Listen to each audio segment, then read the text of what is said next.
Bengali man YouTube চ্যানেলে সকলকে স্বাগত। ওয়েস্ট বেঙ্গল পিএসসি আইসিডিএস প্রিলি পরীক্ষার রেজাল্ট বেরিয়েছে। যারা মেন পরীক্ষার জন্য ডাক পেয়েছো তাদের অভিনন্দন।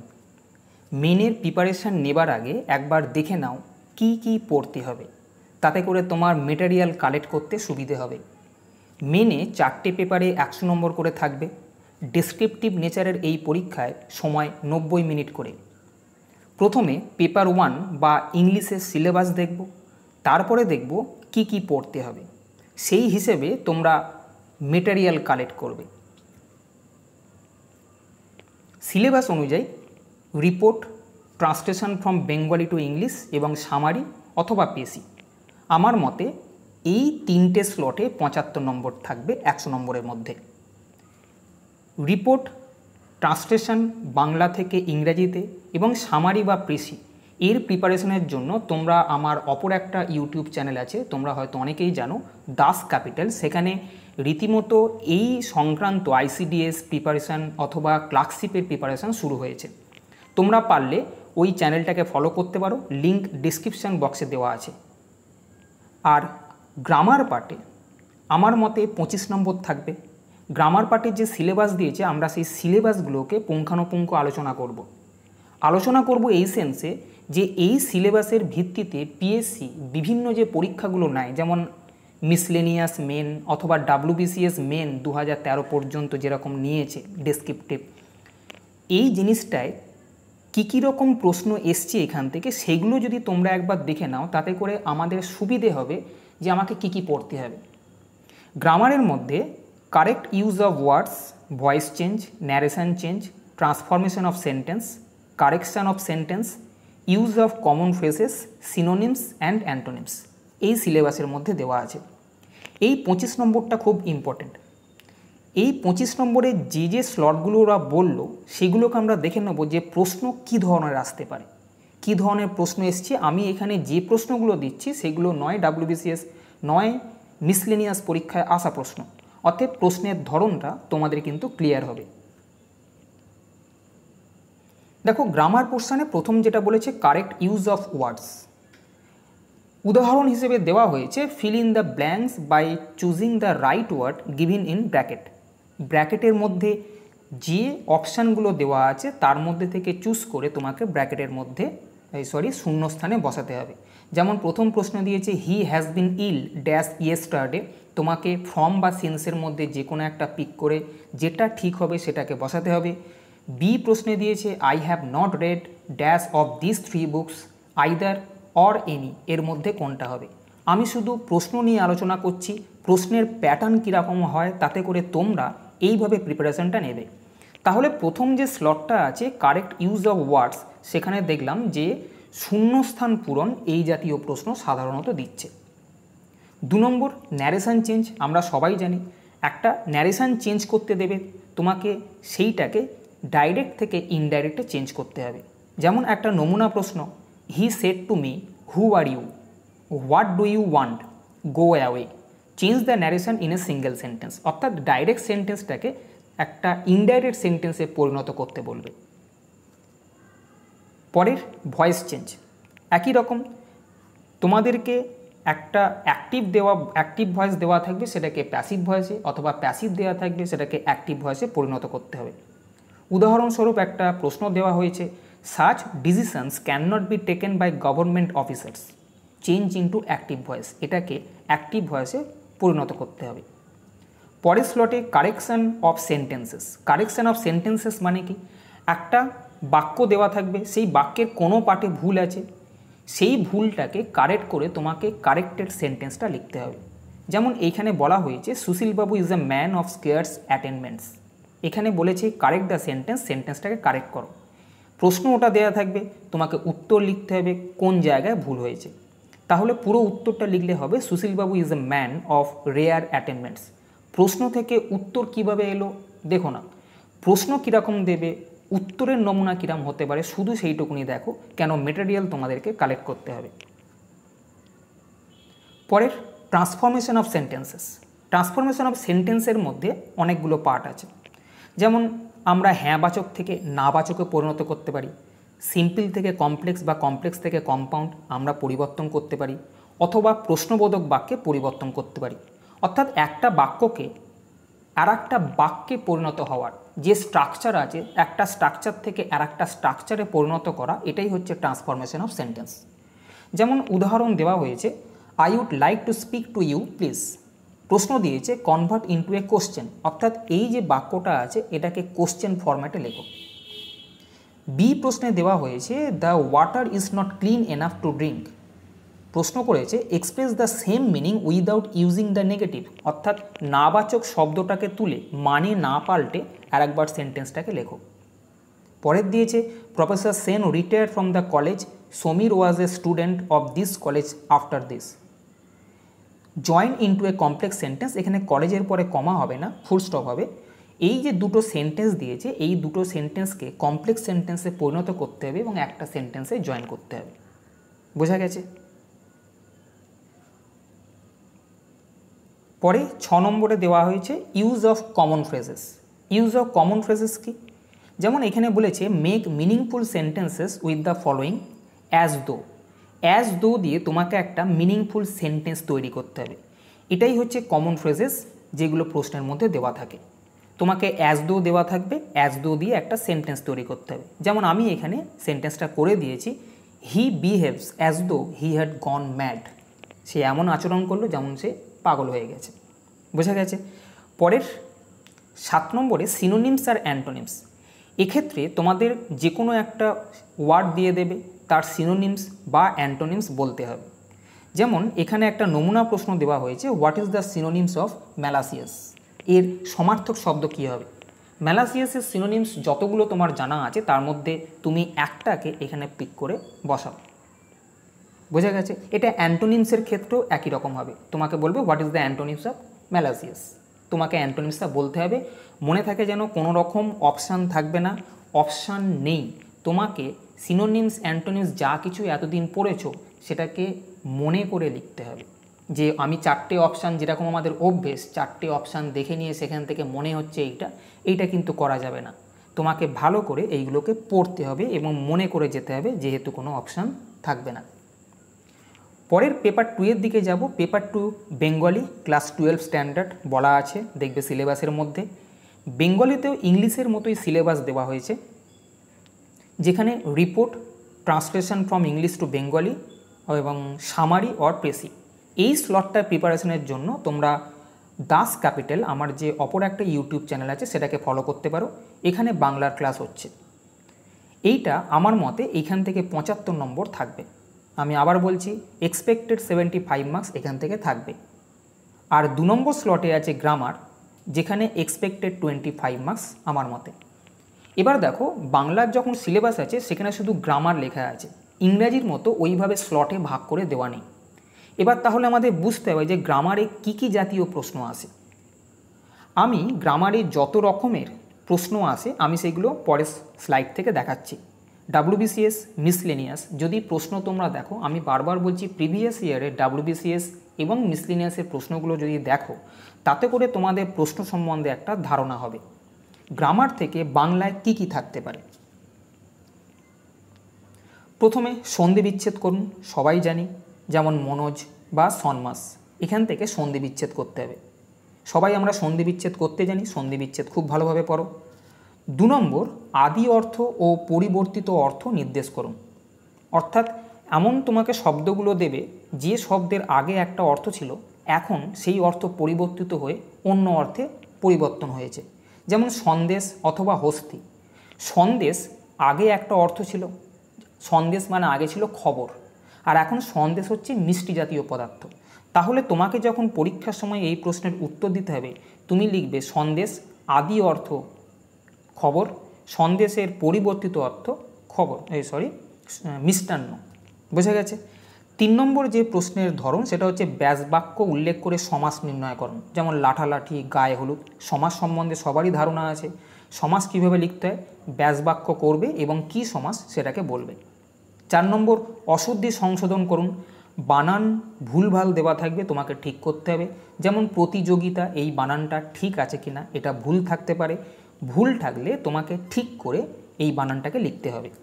পরের অর্থ লিখুন দেবে ক্ষিতিপ লাখেরাজ, অর্থাৎ ক্ষিতিপের মানে কি অথবা লাখেরাজ এর মানে কি। আমি এর উত্তর করে দিয়েছি। ক্ষিতিপ মানে হচ্ছে রাজা এবং লাখেরাজ মানে হচ্ছে নিষ্কর। পরের বিশেষ্য ও বিশেষণ উল্লেখপূর্বক পদান্তর করুন। এই জায়গায় বিশেষ্য বিশেষণ উল্লেখপূর্বক যেমন পদান্তর করা প্রশ্ন এসছে, শুধু পদান্তরও প্রশ্ন এসছে। যেমন অভ্যাস, অভ্যাসটা বিশেষ্য না বিশেষণ তোমাকে বলতে হবে। অভ্যাস যদি বিশেষণ হয় তাহলে অভ্যস্ত হবে বিশেষণ, বিশেষ্য যদি অভ্যাস হয় বিশেষণ হবে অভ্যস্ত। এইভাবে তোমাকে বিশেষ্য এবং বিশেষণে ভাগ করে লিখতে হবে। উপরে লিখতে হবে বিশেষ্য বিশেষণ, যেটা বিশেষ্য হবে সেটা বিশেষ্যের দিকে বসাতে হবে, যেটা বিশেষণ হবে সেটা বিশেষণের দিকে বসাতে হবে এবং পদান্তর করতে হবে। এই প্রশ্নটা এইভাবে ছাড়া শুধু পদান্তর যখন বলবে, তোমাকে যদি বলে অভ্যাস, তুমি লিখবে শুধু অভ্যস্ত, তখন বিশেষ্য বা বিশেষণ উল্লেখ করার দরকার নেই যদি না প্রশ্নে চায়। 7 নম্বর এক কথায় প্রকাশ করো। যেমন উদাহরণ দেওয়া হয়েছে যা বলা হয়েছে, এটা এক কথায় প্রকাশ করলে হবে উক্ত। তাহলে ভালো করে এক পদে পরিণত করুন, এটা অভ্যেস করতে হবে। 8 নম্বর সার্থক বাক্য রচনা করুন। যেমন তোমাকে বললো চুনোপুঁটি, কেষ্টবিষ্টু, কাঁঠালের আমসত্ত্ব অথবা গৌরচন্দ্রিকা। খেয়াল রেখো এইগুলো দিয়ে যখন বাক্য রচনা করবে তখন এইগুলোর যে অর্থ সেটা ব্র্যাকেটের মধ্যে তোমাকে লিখতে হবে। যেমন গৌরচন্দ্রিকা এর অর্থ হচ্ছে অবান্তর ভূমিকা। এইটা লেখার পরে তুমি গৌরচন্দ্রিকা দিয়ে একটা সেন্টেন্স ফর্ম করবে। যেমন অত গৌরচন্দ্রিকা না করে আসল কথাটা খুলেই বলো যে তোমার টাকার দরকার। পরের 9 নম্বরে দেওয়া হয়েছে বিপরীতার্থক শব্দ লিখুন। তোমরা সবাই জানো শব্দ দেওয়া থাকবে, তার বিপরীত অর্থ কী হবে তোমাদেরকে লিখতে হবে। 10 নম্বর এই ইংরাজি সুভাষিতগুলির সমভাবদ্যোতক বাংলা সুভাষিতগুলো করুন। অর্থাৎ তোমাকে কিছু একটা দেওয়া থাকবে, ফ্রেজ দেওয়া থাকবে, তার বাংলা মানে কি। যেমন let bygones be bygones, beggars should not be choosers. Let bygones be বাইগনের মানে হচ্ছে গতস্য শোচনা নাস্তি, এবং beggars should not be choosers যার মানে ভিক্ষার চাল কাঁড়া আর আঁকারা। এখান থেকেও প্রশ্ন এসছে। তাহলে এই জাতীয় জিনিসগুলোকে তোমাকে কালেক্ট করতে হবে এবং পড়তে হবে। পরের 11 নম্বরে বাংলা পারিভাষিক রূপ বা প্রতিরূপ লিখুন। যেমন public service commission West Bengal, এর বাংলা পারিভাষিক রূপ কী? এর বাংলা পারিভাষিক রূপ হচ্ছে লোক সেবা আয়োগ পশ্চিমবঙ্গ। অথবা ডকুমেন্টারি ফিল্ম, এর পারিভাষিক রূপ কী? বাংলা পারিভাষিক রূপ হবে তথ্যচিত্র। তাহলে এই জাতীয় শব্দগুলোকে তোমাকে সংগ্রহ করতে হবে। 12 নম্বর কোন অর্থে এবং কিভাবে এই শব্দগুলি গঠিত হয়েছে তা দেখিয়ে দিন। যেমন চিটিংবাজ, ধোঁয়াশা। কি বলেছে? চিটিংবাজ শব্দটা কিভাবে এসছে? চিটিংবাজ মানে কি? চিটিংবাজ মানে হচ্ছে যে প্রতারণা করে। এবার কিভাবে শব্দগুলো গঠিত হয়েছে সেটা তোমাকে লিখতে হবে। যেমন চিটিং ইংরেজি শব্দ আর তার সঙ্গে যুক্ত হয়েছে বাজ প্রত্যয়, তাই এটা সংকর শব্দ। একই রকমভাবে ধোঁয়াশা, ধোঁয়াশা ধোঁয়া ও কুয়াশা, ধোঁয়াশাকে ইংরেজিতে স্মোক প্লাস ফগ, স্মগ বলা হয়। স্মগ শব্দটির বাংলা করা হয়েছে ধোঁয়াশা, তাই এটি জোর কলম শব্দ। এইভাবে উত্তর তোমাদেরকে লিখতে হবে। পরের 13 নম্বরে বাক্যাংশগুলির ত্রুটি সংশোধন করুন।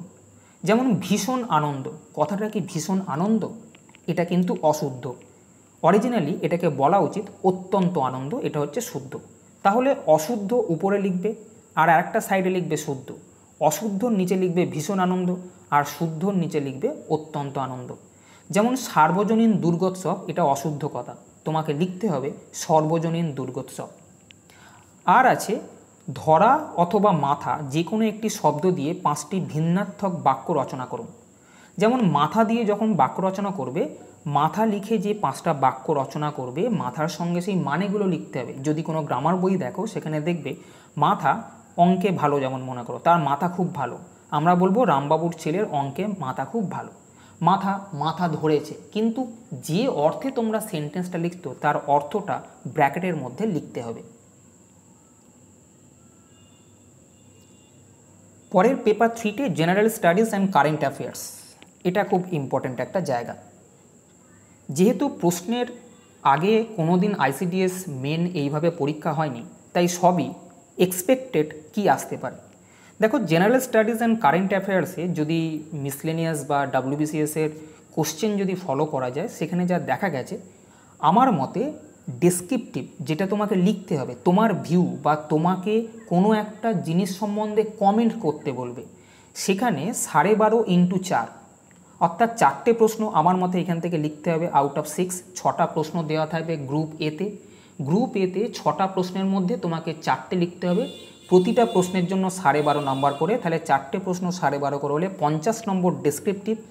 এবং অবজেক্টিভ যেটা থাকবে সেটা থাকবে 5টা করে 5 নম্বর, 5 5 25, অর্থাৎ জেনারেল স্টাডিজ আর কারেন্ট অ্যাফেয়ার্সের মধ্যে আমাদের থাকবে 75 নম্বর।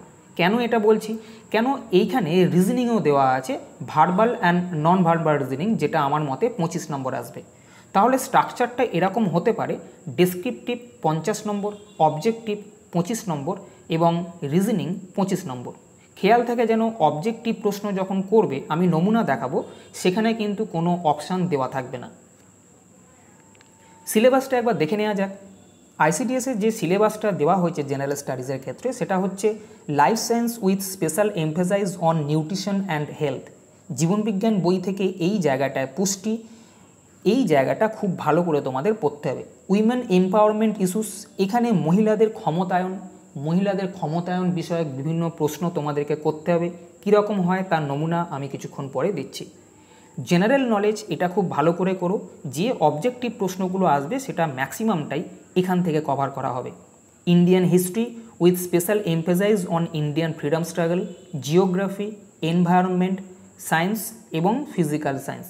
ক্লাস 10 স্ট্যান্ডার্ডের ভৌতবিজ্ঞান, জীবনবিজ্ঞান বইগুলোকে ভালো করে পড়ো, বিশেষ করে পুষ্টি অধ্যায় এটা খুব ভালো করে তোমাদেরকে পড়তে হবে।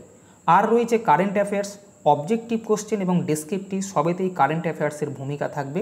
আর লাস্টে সিলেবাসে দেওয়া আছে verbal and non verbal reasoning যেরকম করো কোনো অপশান থাকবে না, তোমাকে কোষে দেখাতে হবে। অর্থাৎ অবজেক্টিভ পরীক্ষায় আমরা যেভাবে পরীক্ষা দিয়ে অভ্যস্ত, আমরা তো একটা রাফ ওয়ার্ক করতাম, সেই রাফ ওয়ার্কটা রাফে না করে তোমাকে খাতায় করে দেখাতে হবে। এটাই কিন্তু ভার্বাল এবং নন ভার্বাল রিজনিং হবে। আমরা এবার দেখে নেব ডেসক্রিপটিভ প্রশ্ন কীরকম ধরনের হতে পারে। আমি বলেছি আগেই যে 12.5 করে 4টে প্রশ্ন থাকবে।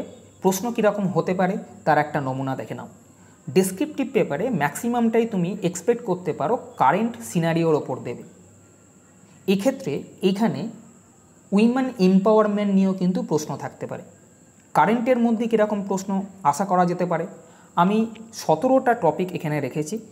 আশা করা যায় এখান থেকে কোনো না কোনো টপিক তুমি কমন পেতে পারো। আমি কখনোই কমন পাবে বলবো না, কিন্তু তোমাকে এইগুলোকে প্রিপারেশান নিয়ে রাখতে হবে। যেমন প্রথম প্রশ্নে দেওয়া হয়েছিল describe India's performance in world sports in the recent years. সাম্প্রতিক কালে ইন্ডিয়ার পারফরমেন্স ইন ওয়ার্ল্ড স্পোর্টসে ইন্ডিয়ার পারফরমেন্স কীরকম তার রেসপেক্টে তোমাকে লিখতে হবে। খেয়াল রাখবে এইগুলোর ওয়ার্ড লিমিট 200-র মধ্যে হতে হবে। প্রশ্ন ইংরেজিতে থাকবে, তুমি উত্তর পুরোটা ইংরেজি লিখতে পারো, অথবা প্রশ্ন ইংরেজিতে থাকলেও তুমি পুরো উত্তরটা বাংলায় লিখতে পারো, কিন্তু কখনোই কোনো প্রশ্ন ইংরেজিতে কোনো প্রশ্ন বাংলায় লেখা যাবে না, এটা যেন মাথায় থাকে। 2 নম্বর state your views about right to die, এই নিয়ে তোমার মতামত। State your views about nepotism in বলিউডের নেপোটিজম, এই নিয়ে তোমার view. Online schooling can it be the future education, online schooling যেটা হচ্ছে সেটাই কি এডুকেশনের ভবিষ্যৎ। India China border issues, how can India maintain balance between conflict and trade relation, এটা খুব এখন চর্চার মধ্যে আছে। ইন্ডিয়া এবং চায়না বর্ডার ইস্যু, এটাকে খুব ভালোভাবে তোমাদের করতে হবে। 6 নম্বর is make in India solution even as raw material are supplied by China, China raw material supply করে, সেখানে দাঁড়িয়ে আমাদের মেক ইন ইন্ডিয়া এটা কি একটা solution. 7 number comment on triple তালাক বিল, ট্রিপল তালাক নিয়ে কমেন্ট করতে হবে। উইমেন এম্পাওয়ারমেন্ট নিয়ে যখন প্রশ্ন আসছে তখন খেয়াল রেখো উইমেন এম্পাওয়ারমেন্টের মধ্যে কমেন্ট অন ট্রিপল তালাক এটা একটা ইম্পর্টেন্ট প্রশ্ন হতে যাচ্ছে। 8 নম্বর is lockdown a curtailment of our right to freedom, আমাদেরকে যে স্বাধীনতার যে একটা রাইট আছে সেটাকে কি কোনোভাবেই কম করে দিচ্ছে এই লকডাউনটা। 9 নম্বর comment on Kashmir unrest and dispute, তোমরা কারেন্ট অ্যাফেয়ার্স অবশ্যই জানো রিসেন্ট কাশ্মীর ইস্যু নিয়ে খুব আনরেস্ট এবং ডিসপুট হয়েছিল, সেটা নিয়ে তোমার মত। 10 নম্বর importance of reservation of seats for women in parliament, এটাও উইমেন এম্পাওয়ারমেন্টের মধ্যে প্রশ্ন পড়ছে। বোঝা গেছে। 11 নম্বর, how can global economy survive corona, করোনার ফলে যে আমাদের ইকোনমির যে সমস্যা হয়েছে সেটা কিভাবে সার্ভাইভ করবে, সবই কিন্তু তোমার মতামত অথবা ওই বিষয়ে তোমার কমেন্ট। পরে Pulwama terror attack and its aftermath. 13 নম্বর, discuss about the issue handling the migrant labours during corona, corona প্রাককালে মাইগ্রেন্ট লেবারদের নিয়ে খুব চর্চা হয়েছে, সেক্ষেত্রে এটাও কিন্তু একটা ইম্পর্টেন্ট ইস্যু হতে যাচ্ছে। Comments on contribution and growth of women in sports in India, খুব গুরুত্বপূর্ণ এটা, ওমেন এম্পাওয়ারমেন্ট রিলেটেড প্রশ্ন হচ্ছে এইটা, যে contribution and growth of women in sports in India, ভারতে যে খেলাধুলা সেখানে মহিলাদের কন্ট্রিবিউশন কতটা সেই নিয়ে তোমার মত দিতে হবে। 15, is CAA against the spirit of the Indian constitution, ভারতীয় সংবিধানের বিরুদ্ধে কি সিএএ, তোমার মত দিতে হবে। খেয়াল রেখো, মত যখন দেবে তখন বায়াসড হওয়া যাবে না, এটা যেন খেয়াল থাকে। আমি সিএএ পছন্দ করি না, একদম রিজেক্ট করে দিলাম, না সিএএ খুব বাজে, এইটা হবে ওইটা হবে। অথবা তুমি সিএএ পছন্দ করছো, তোমাকে বলতে হবে, কিন্তু তুমি সিএএ পছন্দ করছো যেরকম, তুমি শুধু পছন্দ করে লিখলেই হবে না, তার কোনো প্রস অ্যান্ড কনস এই দুটোকে মিলিয়ে তোমাকে লিখতে হবে। অর্থাৎ তুমি একটা সার্ভিসে যেতে চাইছো, সেখানে তুমি বায়াসড না, এটা প্রমাণ করতে হবে। 16 নম্বর, আনএমপ্লয়মেন্ট ইন ইন্ডিয়া ডিউরিং কোভিড-19 সিচুয়েশন, কোভিড-19 সিচুয়েশনে আনএমপ্লয়মেন্ট প্রবলেম, এটাও খুব ইম্পর্টেন্ট। এটা যে কোনো রিপোর্টেও দিতে পারে, তোমাদের ইংরাজি বা বাংলা রিপোর্টেও এটা পেতে পারো। Comment on India's ban on China app, China app যে ব্যান করেছে ইন্ডিয়া, তার বিরুদ্ধে, তার পক্ষে বা সপক্ষে তোমার কমেন্ট। অর্থাৎ কমেন্ট যখন করবে তখন ভিউ দেবে, কিন্তু কখনোই বায়াসড ভিউ না। এরপরে আসছে অবজেক্টিভ প্রশ্ন, যেটা 25 নম্বর আমার মতে আসতে পারে। অবজেক্টিভ প্রশ্ন কোনগুলো জানো, তোমরা এমসিকিউ জেনারেল নলেজের যে জাতীয় প্রশ্নগুলো অপশান দিয়ে করেছো, এখানে অপশান ছাড়া সেই জাতীয় প্রশ্নগুলোই দেবে ওই সিলেবাসের মধ্যে। আমি 3খানা প্রশ্ন নমুনা হিসেবে রেখেছি। Name India's first nuclear capable under sea missile, how the age of a tree can be determined, অথবা which acid is used in a car battery. Science থেকে যেহেতু প্রশ্ন থাকবে, ওখানে ছিল দেখবে ফিজিক্যাল সায়েন্স, লাইফ সায়েন্স, সেই নিয়ে বইটাকে খুব ভালোভাবে পড়তে হবে। প্রশ্ন ইংরেজিতে থাকবে, উত্তর তুমি ইংরেজিতে অথবা বাংলায় যে কোনো একটা ভাষাতেই দিতে পারো। সেই জন্য যেভাবে তোমরা অবজেক্টিভ প্রশ্ন পড়ে এসছো, অপশান ছাড়া সেই সমস্ত প্রশ্নগুলোকে উত্তর করাটাকে অভ্যেস করো। পরের স্লটে এখানে ছিল রিজনিং, যেখানে আমার মতে 25 নম্বর আসতে পারে। প্রশ্ন কীরকম দেবে, যেরকম তোমরা করে এসছো রিজনিং সেরকমই প্রশ্ন থাকবে, খালি অপশান থাকবে না। যে রাফ ওয়ার্কটা তোমরা করতে, সেটা ফ্রেশ খাতায় করতে হবে। যেমন প্রথম প্রশ্নে, in a certain code language rusticate is written as, এইটা how would statistic be written in that code. তুমি রাস্টিকেট থেকে যেভাবে আর থেকে কিউ এলো অথবা ইউ থেকে টি এলো, সেরকম অ্যারো দিয়ে দিয়ে যেরকম রাফ করতে, এখানে কিন্তু অ্যারো দিয়ে দিয়ে দেখাতে হবে যে আর এর পরে প্লাস এত ঘর গিয়ে কিউ হয়েছে, বা আর থেকে মাইনাস এত ঘর গিয়ে কিউ হয়েছে, সেই এটা তোমাকে করে দিতে হবে। যেভাবে ওখানে করলে সেইভাবেই উত্তরটা স্ট্যাটিস্টিক থেকে কী হবে করে নিয়ে তোমাকে উত্তরটাকে বলতে হবে। যেমন আর একটা প্রশ্ন যদি দেখো, P Q R S and T are sitting around a circular table, R is to the right of P and is second to the left of S, T is not between P and S, who is second to the left of R. Sitting arrangement থেকে যখন প্রশ্ন দিল, তুমি sitting অ্যারেঞ্জমেন্টের ক্ষেত্রে আঁকবে, এঁকে নিয়ে সিটিংটা দেখিয়ে যে প্রশ্নের উত্তর সেটা শুধু বলে দেবে। অর্থাৎ আঁকাটা, যে রাফ ওয়ার্কটা তুমি করতে, সেটা ফ্রেশ খাতায় করতে হবে। এরকম প্রশ্ন 3 নম্বরে ব্লাড রিলেশন থেকে থাকতে পারে। 4 নম্বরে দেখছো B/16 হলে D/, কী হবে তোমরা সবাই জানো। M/n সমান 13/14 হলে F/r কত হবে, অথবা একটা সিরিজ দিয়েছে, সিরিজটা পূর্ণ করলে কি হবে। দেখো এখানে যখন M/n সমান 13/14 করছো, তোমাকে দেখাতে হবে M এর পজিশন ভ্যালু 13 লিখতে হবে, N এর পজিশন ভ্যালু 14, অতএব F এর পজিশন ভ্যালু এইটা, R এর পজিশন ভ্যালু এটা, অতএব F/r সমান ওইটা ইন্টু ওইটা। বোঝা গেছে? এইভাবে কিন্তু তোমাকে করে দেখাতে হবে। সিরিজ করার সময় 4, 8, 28 যেভাবে যাচ্ছে, মনে করো সব যোগ করে করে যাচ্ছে, তুমি যেভাবে রাফ করতে, এখানে কিন্তু যোগ যোগ এইভাবে অ্যারো দিয়ে দিয়ে দেখাতে হবে, তারপরে ওটার সঙ্গে কত যোগ হলো দেখিয়ে তোমাকে উত্তরটা করতে হবে। এরপরের সবথেকে তোমাদের মধ্যে আমার মনে হয় আতঙ্কের যে সাবজেক্টটা ম্যাক্সিমামই এরিথমেটিক, ক্লাস 10 স্ট্যান্ডার্ডের এরিথমেটিক। প্রবলেমটা কোথায় হবে? অবজেক্টিভ অঙ্ক আমরা বিভিন্ন ট্রিক্সের মাধ্যমে করি, আমিও অঙ্ক করাই বেঙ্গলি ম্যান ইউটিউব চ্যানেলে, তোমরা দেখেছো ট্রিক্সের মাধ্যমে যে অঙ্কগুলো করাই, সেখানে ট্রিক্সের মাধ্যমে করলে হবে না। তোমাকে ক্লাস লেভেলে যখন 9-10-এ পড়তে যেভাবে এরিথমেটিকের অঙ্ক করতে হতো সেইভাবেই কিন্তু করতে হবে। এখন প্রশ্ন হচ্ছে, অনেকেই তোমাদের মধ্যে আছো লাস্ট কবে ওইভাবে অঙ্ক করেছো ভুলে গেছো, অথবা যারা টিউশন করো তারা হয়তো অনেকেই আছো যারা অঙ্কটাকে করো না, অথবা অঙ্কটা খুবই ভয়ের, এড়িয়ে গেলে বাঁচি। কিন্তু আমি তোমাকে বলি, যতগুলো সাবজেক্ট দেখলে এখানে ইংরাজি, বাংলা বা জেনারেল নলেজ, তুমি আমাকে বলো তো জেনারেল নলেজে যদি 12.5 × 4 অর্থাৎ 50 নম্বর থাকে এবং তোমার কমেন্ট বা ভিউ চায় ওই জায়গায়, তুমি কত ভালো স্কোর করতে পারবে একটু ভাবো।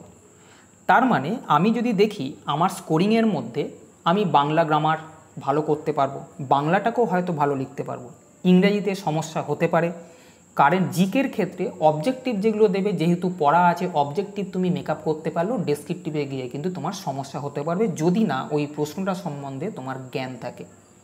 বোঝা গেছে? তার ওপর তোমাকে 200 শব্দের মধ্যে তথ্য দিতে হবে, এটাও একটা চাপের বিষয়। তাই ওভারঅল যদি দেখো, আমার মতে এরিথমেটিকটাকে খুব ভালোভাবে করতে হবে।